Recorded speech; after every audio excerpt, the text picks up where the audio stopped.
बॉलीवुड की फिल्म अभिनेत्री जैकलीन फर्नांडीज से एक मुलाकात करने के लिए एक व्यक्ति काफ़ी समय से परेशान था। वो कोशिश कर रहा था कि सिर्फ एक मुलाकात, एक रात उसके साथ बिताना चाहता हूँ। इसके लिए वो लगातार कोशिश कर रहा था। आखिरकार कोशिश रंग ले आती है और जब इस बात का पता चलता है जैकलीन फर्नांडीज को कि उसे एक व्यक्ति से मिलना है और इसके लिए चेन्नई जाना है, तो दिन, तारीख, समय सब मुकर्रर हो चुका था। अब यहाँ पहुँचने के लिए प्राइवेट जेट की व्यवस्था की जाती है। ऐसा प्राइवेट जेट जिसकी 1 घंटे की लगभग 1.5 लाख रुपए कीमत होती है। किराया लगता है 1.5 लाख रुपए। मुंबई के एयरपोर्ट पर वो प्राइवेट जेट पहुंचता है। ये हीरोइन उसमें बैठती है, सीधा पहुंचती है चेन्नई के एयरपोर्ट पर। अब यहाँ से हयात होटल पहुंचना था, लेकिन पहले से ही हेलीकॉप्टर इस हीरोइन का इंतज़ार कर रहा था। अब ये हेलीकॉप्टर इस एयरपोर्ट, इनकी चेन्नई एयरपोर्ट से उड़कर सीधा पहुँचता है हयात होटल में। वहाँ जाकर पहली बार उस व्यक्ति से मुलाकात होती है। पूरी रात दोनों साथ रहते हैं और साथ रहने के बाद फिर वो वापस चली आती है। जैसे गई थी वैसे ही वापस आती है। हेलीकॉप्टर वहाँ से चेन्नई के एयरपोर्ट छोड़ता है और चेन्नई के एयरपोर्ट से फिर वही प्राइवेट जेट मुंबई छोड़ता है। ये मुलाकात बहुत हसीन थी। इसके बाद इस व्यक्ति ने अलग अलग बार में कि उसकी बहन और भाई हीरोइन के, जैकलीन फर्नांडीज के, ऑस्ट्रेलिया में और अमेरिका में रहते हैं, तो उन्हें थोड़े बहुत नहीं, लगभग 7 करोड़ रुपए के उपहार भी दिए और वो खुश हो जाती है। ऐसी सी महंगी महंगी कारें, घड़ियाँ, ये सब क्या चीज़ नहीं थी। आज की जो सच्ची घटना मैं सुनाने जा रहा हूँ, इस व्यक्ति की सच्ची घटना है। यदि इस व्यक्ति के बारे में कुछ बताया जाए और जैकलीन फर्नांडीज के बारे में बात ना की जाए तो ये कहानी वाकई अधूरी होगी। और ये कहानी ऐसी है कि हिंदुस्तान के इतिहास के पन्नों में ये हमेशा हमेशा के लिए दर्ज हो गई है। और किसी भी दिन, कभी भी आपके सामने इस व्यक्ति की बॉलीवुड या हॉलीवुड या कोई भी ऐसा वेब सीरीज़ अगर सामने आती है तो ये आपको आश्चर्य होने की, आपको परेशान होने की ज़रूरत नहीं है, क्योंकि ये कहानी अपने आप में ये बहुत ही दिलचस्प कहानी है। आदाब, नमस्कार, सत श्री अकाल। मैं उस्मान सैफ़ी। आज की जो सच्ची घटना मैं आपको सुनाने जा रहा हूँ, ये सच्ची घटना है राष्ट्रीय राजधानी क्षेत्र दिल्ली की।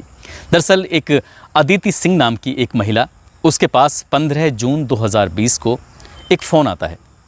और जो फ़ोन आता है, वो फ़ोन, उससे पहले कि वो फ़ोन को उठा पाती, सबसे पहले ट्रू कॉलर पर देखती है तो उसमें साफ लिखा आ रहा था कि केंद्रीय गृह मंत्रालय, भारत सरकार, नई दिल्ली। फ़ोन को देखती है और एकदम से उसकी आंखें खुलती हैं और वो समझ जाती है कि भारत सरकार के किसी नुमाइंदे का फ़ोन है। उधर से आवाज़ आती है कि क्या मेरी बात अदिति सिंह से हो रही है? तो अदिति सिंह कहती हैं कि जहाँ आपकी बात अदिति सिंह से हो रही है। तब उसके बाद वो कहता है कि मैं अनूप कपूर बात कर रहा हूँ। अनूप कपूर जो कि केंद्रीय कानून सचिव है, वहाँ से बोल रहा हूँ, भारत सरकार से। और मैं आपसे एक बात करना चाहता हूँ। दरअसल बात कुछ इस तरह की है कि ये एक प्राइवेट कॉल है, आप इस बात को किसी से शेयर ना करें, क्योंकि मुझे आदेश हुआ है प्रधानमंत्री कार्यालय से, पीएमओ ऑफिस से मुझे आदेश हुआ है आपसे बात करने के लिए। और जैसा कि मैंने आपके बारे में पढ़ा है, आपके बारे में जाना है, आपके जो पति हैं शिवेंद्र मोहन सिंह, उन्होंने स्वास्थ्य सेवाओं में बहुत सारा काम किया है, इसलिए हम उनकी सेवाएं लेना चाहते हैं। भारत सरकार उनकी सेवाएं लेना चाहती है। कोविड-19 जिस तरह से पूरे देश में फैल रहा है, उससे बचाव के लिए आपके पति बहुत मददगार साबित होंगे। एक कमेटी बनाई जाएगी, उस कमेटी में वो शामिल रहेंगे। इससे पहले कि वो कुछ बात कह पाती उसकी पत्नी, यदि इनकी अदिति सिंह कुछ कह पाती तो अदिति सिंह सवाल करती, तभी उधर से एक बात आती है कि मैं जानता हूँ कि तुम मुझसे क्या पूछने वाली हो। दरअसल वो व्यक्ति जिसका नाम अनूप कपूर होता है, जो कि केंद्रीय कानून सचिव अपने आप को बता रहा था, उसने कहा कि ये जो तुम्हारे पति हैं वो 2019 से यानी कि 17 अक्टूबर 2019 से तिहाड़ की जेल में बंद हैं और उन पर आर्थिक घपलेबाजी का आरोप लगा था। तो ये भारत सरकार उन्हें अपनी टीम का हिस्सा बनाना चाहती है और उसे जेल से निकालना चाहती है। जेल से निकालने के लिए हमें कुछ प्रक्रियाओं से गुजरना होगा, तो क्या आप इस प्रक्रिया में हमारा साथ देंगी? जब अदिति सिंह के सामने ये बात आती है तो अदिति सिंह वाकई खुश हो जाती है। इतना खुश होती है क्योंकि वो काफ़ी समय से, लगभग कई महीनों से अपने पति को जेल से बाहर निकालने की तमाम कोशिश कर रही थी। न केवल उसका पति था बल्कि उसका जेठ भी था, मलविंदर को भी बाहर निकालना चाहती थी और उसका पति शिवेंद्र मोहन सिंह, इसको भी बाहर निकालना चाहती थी। और अचानक से उसके पास फ़ोन आ जाए तो सोने पर सुहागा हो जाता है। बातचीत का सिलसिला इससे पहले कि और लंबा चलता है, फ़ोन कट हो जाता है और शाम को एक बार फिर से फ़ोन आता है। अब की बार अभिनव फ़ोन कर रहा था। अभिनव कहता है कि मैं अनूप कपूर जो हैं मैं उनका अवर सचिव बात कर रहा हूँ केंद्रीय गृह मंत्रालय से, और आपको हमारी बातें भारत के जो गृह मंत्री हैं अमित शाह जी, वो भी सुन रहे हैं, फ़ोन इस स्पीकर पे लगा हुआ है, तो इसलिए आपको बेफिक्र रहेंगे। जो भी बात है ये बात सारी गोपनीय है, इस बात का किसी से जिक्र नहीं करना है, शेयर नहीं करना है। तो पूरी तरह से इस महिला से बातचीत होती है, महिला वो खुश हो जाती है और खुश होने के बाद उसे लगता है कि बहुत जल्दी उसके पति से उसकी मुलाकात होने वाली है, क्योंकि कोविड-19 का इस कदर दौर चल रहा था, इस कदर भय चल रहा था कि जेल में रहने वाले लोगों के ऊपर खासकर खतरा सताया हुआ था। और ये जो व्यक्ति है जिसका नाम मैं ले रहा हूँ बार बार, शिवेंद्र मोहन सिंह और उसका भाई मलविंदर, ये कोई आम आदमी नहीं थे, बल्कि बहुत बड़े आदमी होते हैं, उद्योगपति होते हैं। रेलिगेयर एंड रेनवैक्सी और फोर्टिज हॉस्पिटल के चैन बनी हुई है उसके वाइस चेयरमैन होते हैं। अपना आप में बहुत बड़ा नाम होता है। बातचीत का सिलसिला शुरू ही हुआ था कि एक बार फिर से फ़ोन आता है और वो कहते हैं कि हम ये चाहते हैं, यानी कि सरकार ये चाहती है और जिन्होंने कहा है आपके पति को बाहर निकालने के लिए, वो चाहते हैं कि आप पार्टी फंड में ज़्यादा नहीं, बस 20 करोड़ रुपए दे दीजिए। बात जब 20 करोड़ की आती है तो वो महिला कहती है 20 करोड़ तो कुछ भी नहीं है, वो तो इससे ज़्यादा भी खर्च करने को तैयार है। और पहली किश्त यानी कि 1 करोड़ रुपए एक हांगकांग के खाते में डलवाए जाते हैं और साथ ही 19 करोड़ रुपए दिल्ली में किसी को देने थे। बात पूरी तय हो जाती है और तय होने के बाद वो 19 करोड़ रुपए बैग में रखती है और जहां तारीख या लोग निर्धारित थे, एक कार आती है और कार में पहले से एक व्यक्ति होता है, उसे बैग दे दिया जाता है। 19 करोड़ रुपए उसके पास पहुंच जाते हैं। फिर इसके बाद फिर से फ़ोन आता है, कोई अधिकारी बोल रहे हैं, कहते हैं कि हम बहुत खुश हैं, पीएमओ साहब के यहाँ से जो बात चल रही थी वो सब खुश हैं और हमारा और आपका एक रिश्ता मजबूत रिश्ता है, हम बहुत जल्दी ही आपके पति को निकालने वाले हैं, क्योंकि अब नया काम जो शुरू होने वाला है लोगों की भलाई के लिए, लोगों की सुरक्षा के लिए। वो पत्नी खुश हो जाती है और खुश होने के बाद फिर यहाँ से बातचीत का सिलसिला शुरू हो जाता है। फिर पैसे की डिमांड आती है, फिर वो पैसे देती है, फिर पैसे की डिमांड आती है, फिर वो पैसे देती है। धीरे धीरे करके वो लगभग 200 करोड़ रुपए इसी तरह से शेयर कर देती है, इस तरह से दे देती है। यानी कि जब खाते से 200 करोड़ रुपए जाते हैं और इन दोनों भाइयों पर आर्थिक घपलेबाजी का आरोप लगा था, पहले से ही ईडी यानी कि प्रवर्तन निदेशालय की पहले से ही इन पर नज़र थी। अब प्रवर्तन निदेशालय ने जब ये पता लगाने की कोशिश की कि आखिरकार 200 करोड़ रुपए का ट्रांजैक्शन जो हुआ है वो क्यों हुआ है, तब अदिति सिंह को पूछताछ के लिए बुलाया जाता है, उससे बातचीत करने की कोशिश की जाती है। उससे कहा जाता है कि ये 200 करोड़ रुपए तुमने अपने खाते से कहाँ भेजे हैं, हम इसके बारे में जानना चाहते हैं। तो वो इधर उधर की बातें बताने की कोशिश कर रही थी, लेकिन जब एक एक डिटेल, एक एक चीज़ जब ईडी के पास थी तो वो कहीं बच नहीं सकती थी। इसलिए उसने अब पूरी बात बताई। उसने कहा कि साहब ऐसे से मेरे पास फ़ोन आया था। अब ईडी वाले अब पुलिस की मदद से इस मामले की जांच पड़ताल में जुट जाते हैं और जांच पड़ताल में जुटने के बाद जब देखते हैं तो ये लैंडलाइन जो नंबर होता है वो एक साइट है स्पूफिंग ऐप, उसी के माध्यम से वो होता तो विदेशी नंबर था, लेकिन लैंडलाइन नंबर में वो किस तरह से परिवर्तित कर दिया जाता था, जिसलिए सामने वाला आदमी धोखा खा जाता है। पता चलता है कि वो असली है ही नहीं, कोई जालसाजी हुई है, 200 करोड़ रुपए की अदिति सिंह से ठगी हो चुकी है। अब पुलिस के लिए वाकई ये जांच का विषय था। पुलिस जांच करना चाहती थी और जांच करने पर जब पुलिस आगे बढ़ती है, आगे बढ़ते बढ़ते पता चलता है कि ये रोहिणी के जो इलाके में नेटवर्क लगे हुए हैं, तो उस नेटवर्क से बातचीत चल रही थी। और थोड़ा नज़दीक जाने की कोशिश करते हैं और थोड़ा करीब जाने की कोशिश करते हैं तो रोहिणी में जो तिहाड़ जेल है, उस तिहाड़ जेल से ये बातचीत की जा रही थी। तिहाड़ जेल का जब नाम आता है तो वाकई हैरानी होती है। फिर पुलिस वाले और थोड़ा सा गहराई में जाते हैं, बातचीत करने की कोशिश करते हैं। तब बैरक नंबर 204 वार्ड नंबर 3 में एक व्यक्ति जिसका नाम होता है सुकेश चंद्रशेखर। दरअसल ये बातचीत जो हो रही थी अब तक 1 साल में, यानी कि बातचीत शुरुआत होती है जून का महीना था 2020 से और सीधा 2021 आ जाता है मई का महीना। ये लगभग 12 महीने में 40 बार ट्रांजैक्शन होती है और यहाँ से फ़ोन लगातार हो रहा था। अलग अलग नंबर आते थे, अलग अलग बातें हो रही थी, ज़्यादातर लैंडलाइन नंबर। वो किस टेक्निक से था, वो टेक्निक का मामला जो था वो एक ऐप के माध्यम से चल रहा था। पुलिस वाले जब जांच पड़ताल करते हैं तो जांच पड़ताल करने के बाद फिर पता चलता है कि ये नाम सुकेश चंद्रशेखर एक नाम आता है। और सुकेश चंद्रशेखर के बारे में जब पता चलता है तो पुलिस वालों को याद आता है कि इस व्यक्ति को तो हमने चुनाव आयोग के अधिकारियों के साथ पकड़ा था। दरअसल सुकेश चंद्रशेखर कोई आम आदमी नहीं था, बल्कि तमिलनाडु में जिस तरह से जयललिता की मौत होने के बाद उनकी पार्टी पर, उनकी सत्ता पर, उनके जो भी मामला था उन पर कब्ज़ा करने के लिए आपस में कुछ लड़ाई झगड़े हो जाते हैं और उनका जो 2 पत्ते वाला जो चुनाव चिन्ह था वो खटाई में पड़ जाता है। यानी कि चुनाव चिन्ह को कब्जे में ले लिया था चुनाव अधिकारियों ने। अब चुनाव चिन्ह को वापस लेने के लिए शशिकला के जो भतीजे हैं दिनाकरण सिंह, वो बार बार कोशिश कर रहे थे, दिनाकरण, और उसके लिए वो किसी भी हद तक जाने को तैयार थे। तभी सुकेश उनसे मिलता है, उनसे कहता है कि दिल्ली में जो चुनाव अधिकारी हैं उनसे मेरी बातचीत है, उनसे मेरी पहचान है, अगर आप कहें तो मैं इस चुनाव चिन्ह यानी कि 2 पत्ते आपको ला के दे दूँगा, और इसके लिए 50 करोड़ रुपए में डील हो जाती है। चुनाव अधिकारियों से बातचीत की सिलसिला शुरू होता है। दिल्ली के होटल में एक मीटिंग रखी जाती है। सुकेश चंद्रशेखर वहाँ पहुँचता है और अधिकारी जब पहुँचते हैं तो बातचीत जब शुरू ही हो रही थी, 50 करोड़ रुपए की पेशकश भी दी जाती है, लेकिन चुनाव अधिकारियों ने पहले से जाल बिछाया हुआ था और जाल बिछाने के बाद सुकेश चंद्रशेखर को गिरफ्तार कर लिया जाता है। जब गिरफ्तार कर लिया जाता है सीधा उसको तिहाड़ जेल में रख दिया जाता है। अब यहाँ तिहाड़ जेल में उसको रहना नहीं चाहता था।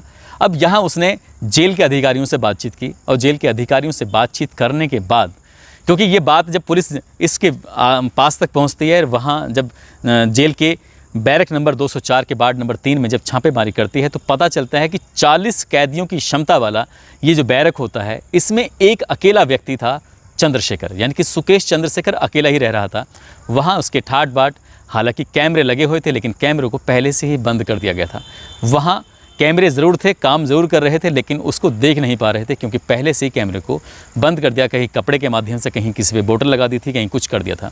अब पुलिस वाले इस मामले की जांच पड़ताल में जुटते हैं तो पता चलता है कि जेल के छोटे से छोटे व्यक्ति यानी कि कर्मचारी से लेकर बड़े से बड़े अधिकारी को उसने ख़रीद लिया था। 1 करोड़ रुपये प्रति माह की दर से वो उन्हें गिफ्ट देता था, उन्हें पैसे देता था, इसलिए उस पर किसी की नज़र नहीं होती थी, इसीलिए उसके बैरक को पूरी तरह से खाली कर दिया गया था। और यहीं जब बातचीत चल रही थी, बातचीत चलते चलते एक दिन उसने एक व्यक्ति को देखा और उस व्यक्ति का नाम होता है, जो कि अदिति सिंह का पति होता है, शिवेंद्र मोहन सिंह। और शिवेंद्र मोहन सिंह की एक एक बारीकियाँ उसको जेल में रह के ही पता चलती हैं और यहीं से वो एक फ़ोन का इंतज़ाम करता है, जेलर उसको फ़ोन का इंतज़ाम कराता है और यहीं से वो ठगी की शुरुआत करता है और लगभग 40 बार में 200 करोड़ रुपए जब लूट लेता है, लूटने के बाद एक नाम और बड़ा नाम आता है फिल्म अभिनेत्री जैकलीन फर्नांडिस का। जैकलीन फर्नांडिस के ऊपर मैं बात करूं उससे पहले मैं आपको बता देना चाहता हूं कि ये तमिलनाडु का एक मुदेरी जगह है, वहां का रहने वाला था और इसके पिता विजयन चंद्रशेखर जो कि रबड़ के ठेकेदार और प्राइवेट टाइम मतलब पार्ट टाइम जॉब करते थे और माँ इसकी हाउसवाइफ रहा करती थी। बहुत ही सिंपल सा परिवार, बहुत ही सामान्य से लोग, लेकिन इसके पिता ने एक मेहनत की और मेहनत करने के बाद अपने बेटे को बहुत बड़ा आदमी बनाना चाहते थे, इसलिए अपने बेटे का उन्होंने बाल्डविन हाई स्कूल में एडमिशन करा दिया था। और बाल्डविन हाई स्कूल में एडमिशन कराने के बाद वहाँ देखा तो वहाँ शहर के जितने भी प्रतिष्ठित लोग थे, बड़े बड़े लोग थे, अपने बच्चों को बड़ी बड़ी गाड़ियों में भेजते थे, लेकिन इसका जवाब होता है विजयन चंद्रशेखर, वो अपने बेटे को स्कूटर पर लेके जाया करता था। स्कूटर पर लेके जाता था, तभी सुकेश चंद्रशेखर के दिमाग में आता है कि वो अपने आपको इतना बड़ा आदमी बनाएगा जिसका शायद लोग इतिहास में नाम याद रखेंगे कि हाँ कोई इतना बड़ा आदमी भी रहा है। और तभी उसने बड़ा आदमी बनने के उसमें एरफेर में जब वो बालिग नहीं हुआ था, नाबालिग था, तब सन 2006 में उसने पुलिस कमिश्नर का एक लेटर अपने पास तैयार किया फर्जी तरीके से और उसमें लिखा कि इस व्यक्ति को पूरे कर्नाटक प्रदेश में कहीं भी घूमने की अनुमति है, यानी कि वो अभी नाबालिग है, कार और बाइक कहीं भी चला सकता है। पुलिस वाले जब उसे रोकते थे, टोकते थे, तभी वो पुलिस कमिश्नर का लेटर दिखा दिया करता था। लेकिन एक दिन ऐसा होता है, खुद उसी पुलिस कमिश्नर के सामने लड़का पड़ जाता है और वो कार से चला रहा था, तो वो दिखाता है कि मेरे पास पुलिस कमिश्नर का लेटर है, आप मुझे पकड़ नहीं सकते। तो पुलिस कमिश्नर अपने ही हस्ताक्षर देख के हैरान था, परेशान था कि ये हस्ताक्षर तो मेरे है ही नहीं, ये फर्जी लेटर है, और अब तक वो पुलिस वालों का बेवकूफ़ बना रहा था। तब पुलिस वाले इसे पहली बार जब ये नाबालिग होता है इसको पकड़ते हैं, इसके साथ ही इसके पिता को भी पकड़ते हैं। उसके बाद सन 2007 में वो एक बुज़ुर्ग व्यक्ति से 1 करोड़ 15 लाख रुपए की ठगी करता है, तब वैसे ही उसको लूट लेता है। इस तरह से उसकी ठगी की शुरुआत होती है और वो धीरे धीरे करके आगे बढ़ता चला जाता है। और इसके बाद जब थोड़ा बड़ा होता है तो ये तमिलनाडु के मुख्यमंत्री रहे एम करुणानिधि, वो खुद को उनका पोता बताया करता था, हमेशा अपनी गाड़ी पर लाल बत्ती लगा के घूमता था और लाल बत्ती भी कुछ ऐसी होती थी, बहुत ही लग्जरी उसकी लाल बत्ती होती थी, जो देखता था उसको बिना सैल्यूट के रुकता ही नहीं था।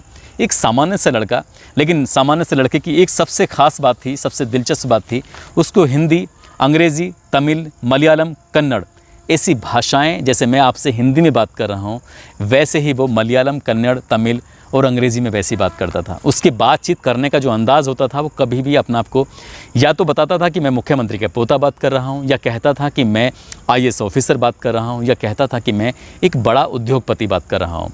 और धीरे धीरे करके उसने लोगों को इस तरह से छलना शुरू किया। छलते छलते उसने एक बार IAS ऑफिसर बनकर एक व्यक्ति को फ़ोन करता है जो उद्योगपति होता है। उससे कहता है कि मैं जानता हूं कि तुम्हें एक टेंडर की ज़रूरत है जो कि 132 करोड़ रुपए का टेंडर है। यदि आप चाहते हैं कि इस टेंडर में आप शामिल होना चाहते हैं तो मैं आपको ये टेंडर दिलवा सकता हूं, लेकिन इसके लिए आपको कुछ पैसे खर्च करने पड़ेंगे। और इसके लिए उसने कैनरा बैंक में एक खाता खुलवाने की बात की और लगभग 19 करोड़ रुपए उस खाते में डलवाने की बात की। अब उस व्यक्ति के पास, उस उद्योगपति के पास 19 करोड़ रुपए एक साथ नहीं थे। तब उसने कैनरा बैंक से लोन लिया।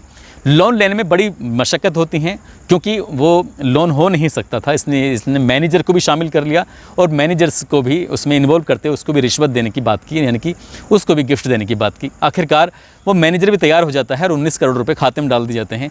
इससे पहले कि ये लोग सतर्क होते, सचेत होते, पता चलता है कि 12 करोड़ रुपए खाते से निकाले जा चुके हैं और वो खाता जब तक सीज किया तब तक 12 करोड़ रुपए खाते से निकल चुके थे।